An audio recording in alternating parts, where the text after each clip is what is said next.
Euskara putzu sakon eta ilun bat zen, eta zuek denok urgazi bat ateratzen uten, handik nekez.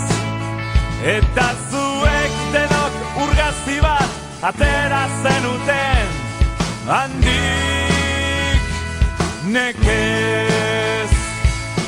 Guk Euskara